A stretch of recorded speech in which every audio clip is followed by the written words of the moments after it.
makes most women start a business? Is it passion, money, or freedom? Welcome to Female Founders, the podcast that takes you behind the scene with women who are founders and CEOs to help you start and scale a successful business of your own. I am your host, Nagelia de Ravin. Hello everyone, welcome to another episode of Female Founders. In today's episode, I will be having a conversation with Caroline James. She is the owner and co-founder of Childcare Biz Help. I am super excited to learn more about the childcare industry from one of the best experts.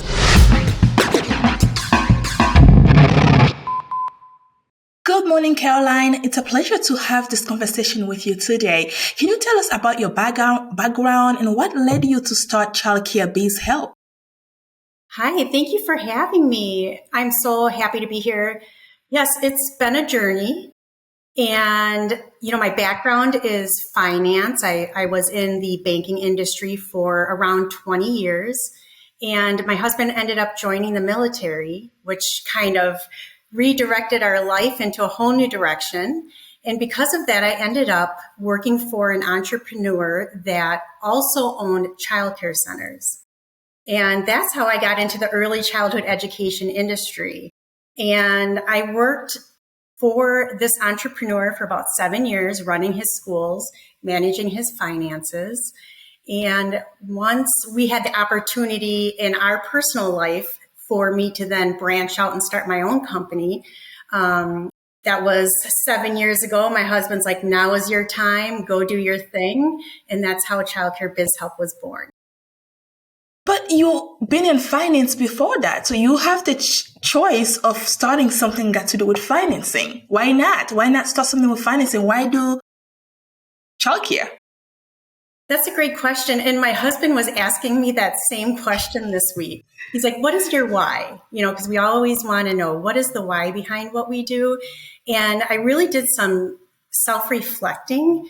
And for us as a husband and wife, family is very important to us. And we have spent many years ministering in the area of marriage and couples. And it just made sense that childcare focuses on that family unit and providing that family unit a support that is something that we normally couldn't personally give them. But I can equip business owners that run these schools to produce the best, most high quality childcare centers, which will then in turn support that family unit, which hits our bigger why, which is, marriages and couples. So it makes a lot of, with the way you explain it, it does make a lot of sense, because when you talk about ministry and you're talking about family, the next generation is always our kids, because that's the next generation. And we have to get them ready to face this world, because it seems to be getting worse and worse every day. And but that brings me to another question. How do you incorporate ministry into your business? Yes, so faith is one of the foundation core values of our company. And I think that's one of the things that really drew me into business ownership. Because in the past, I always felt like I needed that security of a paycheck. And one day I just realized that that's really not a sense of security, that I need to be in control of, my destiny, right? In alignment with my values. And so having my own company and being able to have faith as a foundation, I'm able to not be shy about my ministry and be shy about my beliefs. It's not that I'm necessarily, on the mountaintops preaching to everyone, but I am able to give a level of compassion and empathy and different perspective to people that may have never been exposed to things that we believe. So now when you say pitching, I'm a very curious little girl. So since I was born, I've been very curious. So now I'm very curious. So if I give you 30 seconds to pitch me something, what would you say to me? Pitch you in terms of childcare, or what would you like? Ministry. Oh, in ministry. Wow. That's a great question. And I would have to say that really tapping into hearing that voice of God. And that's an area that we have been intentional about this week. And if you can calm all the other noises in your head and just hear the one that matters, it's going to be a game changer for you, both personally and professionally. The noises, they seems to always be there for some reason. They don't want to disappear. We need to cast those out and ignore those guys. That's for sure. Now let's talk a little bit more about your company. So can you tell us what is it about? What you guys do exactly? Sure. So we consult with existing schools. And what I mean by consult is that we look at their business practices from everything in terms of how financially secure they look on their P&L. We look at their marketing practices. Do we need to have some type of leadership development, executive strategy, expansion strategy? So we're really going from that A to Z for an existing childcare center. On the flip side of that, we also are considered the franchise alternative. So if you want to start a childcare center, rather than purchasing a franchise, our company will create your brand with you and walk you through that entire startup process, which has been a really cool thing that really has been booming since COVID. A lot of people came through COVID and started thinking about, what is that next step in my life? What is it that I really want to do? And as you know, there is a childcare crisis out there. Our communities are lacking the infrastructure to handle the demands that our families need and our workforce needs. And so it's so critical to our communities. As a matter of fact, we're working with an economic development group in South Dakota right now. And they cannot support their workforce because they do not have any childcare. And so our company is working with their economic group to find a childcare partner to bring them into their community, help them build their facility, market it to the community, everything again from A to Z. That's a lot of work. It is a lot of work, but honestly, it's an honor and a blessing to be doing what we're doing. And we're very unique in terms of competition. There are not a lot of consulting companies that really understand the full scope of business in childcare. So now, can they be anywhere within the world, or do they have to be within the United States? What is the limit? There is no limit. That's the cool thing. That's the other benefit of COVID, I will say, is, it's really opened up the world to that virtual experience. And so right now we have customers from Florida to Alaska and customers up in Canada. So there is really not a boundary.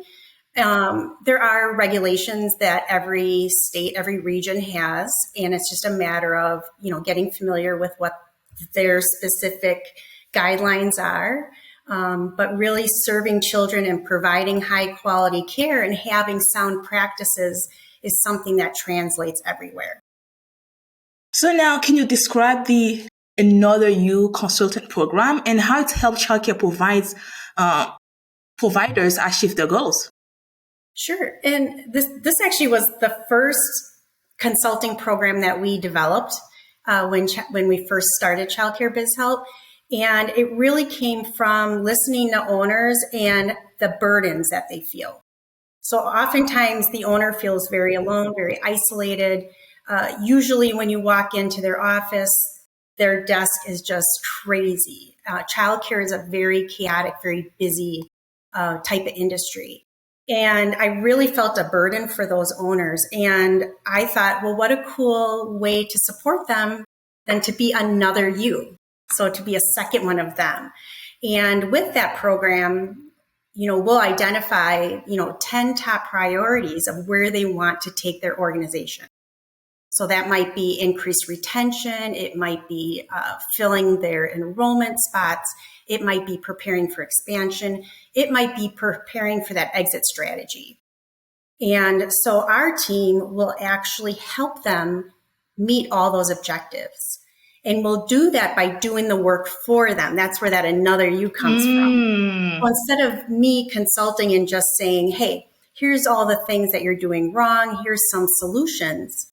We'll do that, but then we'll say, hey, we're going to actually help you create those solutions, implement those solutions, execute those strategies. And so that's kind of what really has set us apart. So now, do you can help them start a childcare business, but you can also go in even if the business if they're already been in business for years. You can also go in and help them make it better.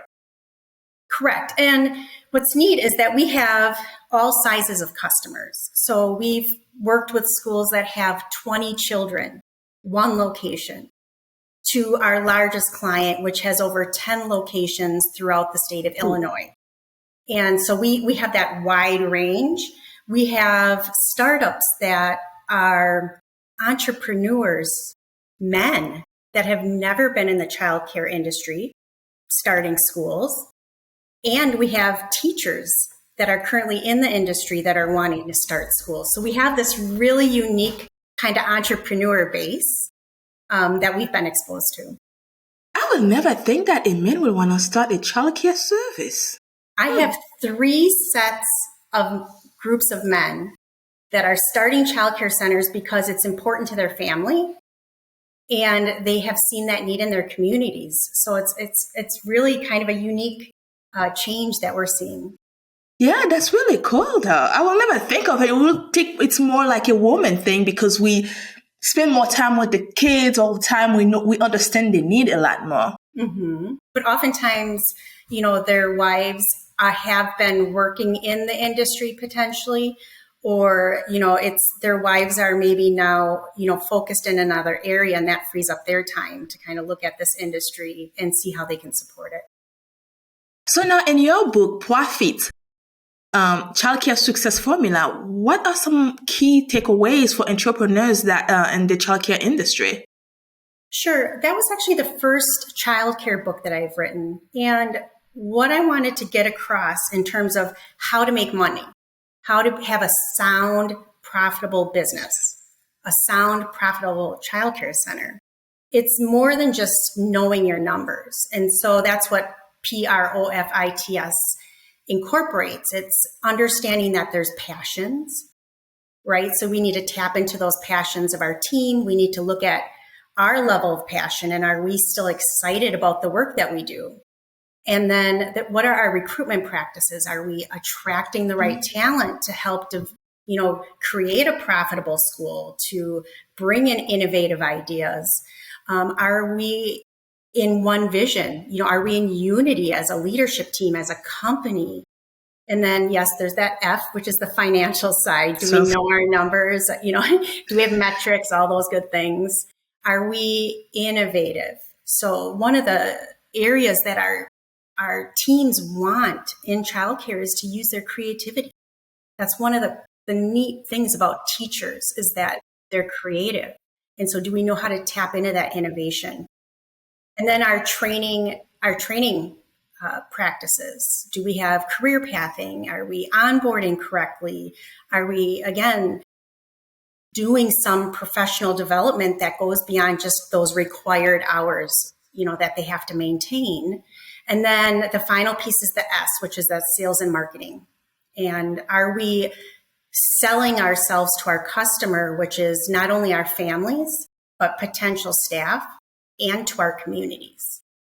And so it covers everything. It does. And it's really understanding that when all of those pieces are, running well, you are going to just naturally be profitable because everything's going to be running well. So what I like to do with my customers is just look at those areas that maybe they're weakest in the profits formula and then help strengthen them in those areas. I have a very, very serious question for you. As you can see in my face, I'm very, very serious about it too. So do you ever forget finance on anything you do? I'm sorry, can you repeat that? Do you ever forget about finance when you're doing something? Because you add finance to everything you do. You don't forget numbers. When I think finance, it's just business, which to me it's organization. It's seeing what's next. It's just kind of a natural part of who I am.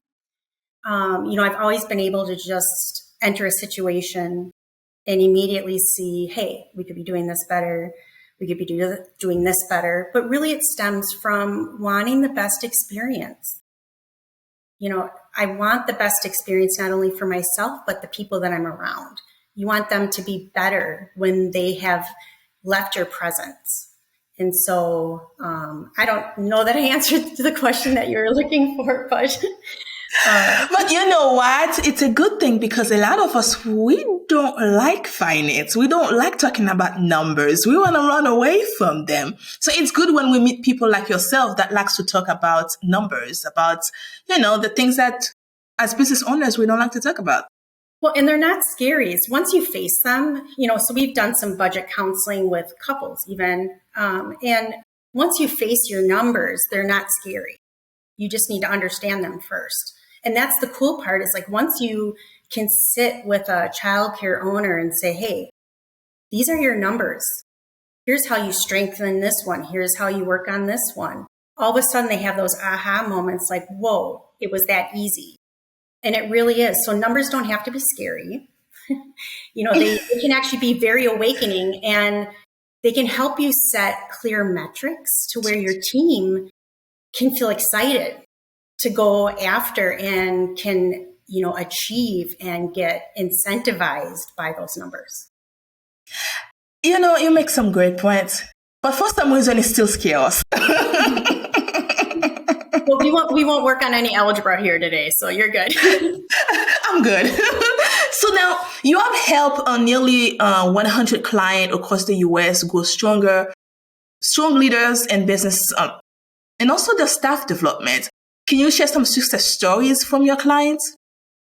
Yes. So staff development is a very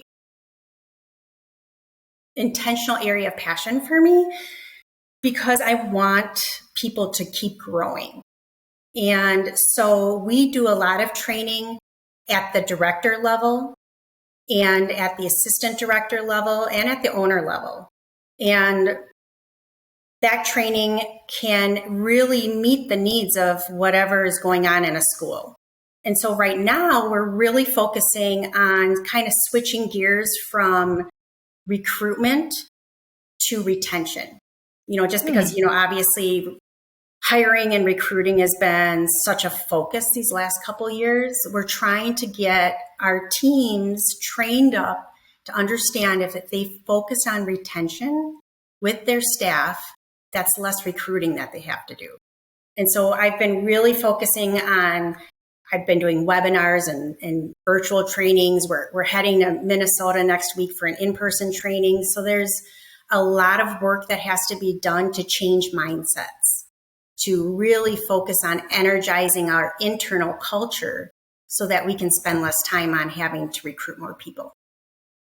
And changing mindset sometimes can take a bit of time, especially when you meet people that's been doing the exact same thing for years. And sometimes it's passed on from generations to generation. So how do you handle that? Again, it's a lot of it is just giving them a new perspective and having those aha moments. The other is giving them accountability tools. So it's, keep me around so that I can continue to bang that drum and continue to hold you accountable. That's always a really great way. The other thing that we do is we have retreats. Here at our home in St. Petersburg, Florida, we will bring owners and directors on site. And you're able to then collaborate with other owners and kind of see, oh, look at their mindset. Look at how they're tackling the problems in their school. Look at how they're advancing their mission. Where's my thinking been? So it's really great to have that exposure from other people that are walking in the same shoes. Now, with your retreats, can anyone join them, or is this specifically for your clients? It's not specific to just our clients. They are more intimate, meaning we do not have large numbers of slots available. So we'll be publishing some new retreats that we will be having yet this year. So those will be coming out on our website fairly soon. And then we'll begin publishing our 2024 calendar. So we'll do some really specific themed type retreats, meaning strategic planning, or this last 2 months ago, we did one on just energizing ourselves and our teams for the upcoming year. So those retreats are available to anyone, but when they do get published, you have to buy quickly. So now, why will someone want to be a part of your retreat? What do they get out of it? So everyone that has come to our retreats for the first time, I say this very humbly, they have never experienced it before, because they're used to going to conferences where you go into a conference hall, you have this agenda, you're freezing, you're sitting on a conference chair, everyone's on their cell phones, you're skipping Sounds like it. Here you come, this laid back environment, everything is luxury, meaning we go all out in terms of like food, drink, entertainment. You come here, everything is provided from, all your food, all the materials, all the speakers. We sit by the pool. So you can sit on the edge of the pool, put your feet in the water. You can sit in the shade. You can, lay on one of the chase lounges and listen to top industry speakers about topics that you have. And because it's more of an intimate experience, you're in a crowd of 30 instead of, 200, 300, 1,000. So you're able to really build relationships that you would never be able to build, in that kind of conference environment. So people that come here are like, wow, you opened your home. My husband plays music. He did that for a living. He does that in church. So, we always have a night where, he brings out the guitar and he sings, and it's just a really great time. People might get to go on a boat ride, and it's really a unique experience. So now I have the great idea. Next time I go to a conference, I'm going to Walmart and buy those little pool things, put water, and they put my feet in there. And I'm going to say, Caroline taught me how to do that because I cannot get a ticket to her retreat. And then you're going to sit on one of your conference chairs with your sweatshirt on because it's freezing. And you're going to go, why am I doing this? Why am I doing this? And I'm bringing margarita too. That's true. Oh my goodness, this is so funny. So now, you say, with your franchise alternative daycare startup program, which is, you say, saves entrepreneurs nearly $100K per year for their life and franchise royalty fees. So can you discuss a little bit more about that? Sure. What's really neat is, there's benefits to purchasing a franchise, right? It's an established company. The name's already been out there. They tell you where to put your school. They give you everything you need. Okay. So there's that side of, what it's like to purchase a franchise. What we offer is we're going to create the brand that you want. So your philosophy, your mission, the things that are important to you, the differentiators that you want. And then we're going to help you create this beautiful name and logo that goes with it and equip you just like a franchise would. All the processes, procedures, handbooks, the ads, how to hire, all that training, the metrics, everything that you need. And we'll be with you to make sure when you open your doors, you already have kids enrolled in your program and that you're ready to go. You're licensed, ready to go, equipped. Then the best part is now you own that. You don't pay us anything else. So you're just paying our fees through the process. We're done. You own it. And now you have something to build upon for the rest of your life. Really? That's all? That's it. Huh. Whereas a franchise, you're going to pay, 7 to 12% royalties for life, for the life you own that business. And I don't want that. I want our owners to own their brand, to be successful. And if they want to keep me on as a consultant, I'd gladly keep on as a consultant. And that happens. So, it's a benefit there just to keep me on as, in terms of executive strategy. But pretty much you help them build it. It's theirs. And it's not attached to you or your business. Correct. It's theirs. And they don't have to pay you anything in a yearly or nothing at all. That's it. Correct. They own it. So now, are you thinking of doing this for any kind of business? Because that would be very interesting. It's funny that you bring that up because one of my husband and I's initial entrepreneurial ideas, because we are entrepreneurs at heart, was really this business where we did equip any type of business owner.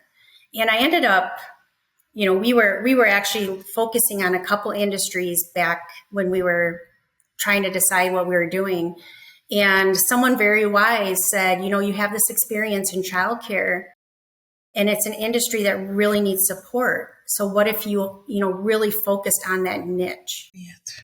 And so that is what we've done the last 7 years, and it's really worked out well. We've been able to just build credibility in this industry.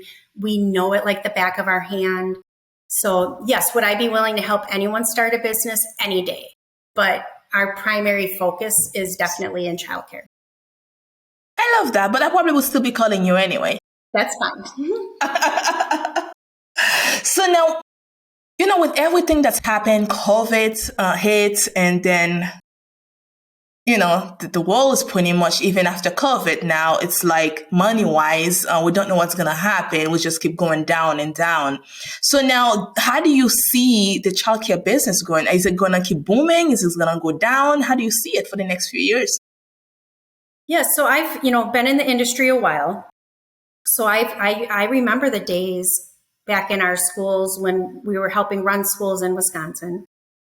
I remember the days where parents were losing their jobs and they would stand at our office door and say, we're devastated. I'm sorry, we're going to have to take our children out of the school. I remember those days. And I remember the days where our schools were full and we had staff. And now, we're at this point where there's schools that are closing all over the place. And part of that is burnout. Part of it is the inability to staff. And so is there demand? Yes, there's demand. Are there enough schools? No, there's not. The economy is going to always be shaky. And that's where we need to make sure that we just have good business practices in place.